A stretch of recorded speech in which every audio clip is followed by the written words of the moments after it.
നകുലേട്ടാ, ഈ ചാർട്ടിൽ പറയുന്നതെല്ലാം കറക്റ്റ് ആയിരിക്കോ?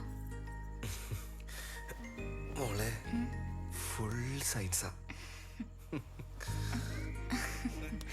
അതെ, ഇതെവിടെ ഇരിക്കട്ടെ, ഇല്ലെങ്കിലേ സയൻസ് തോക്കും.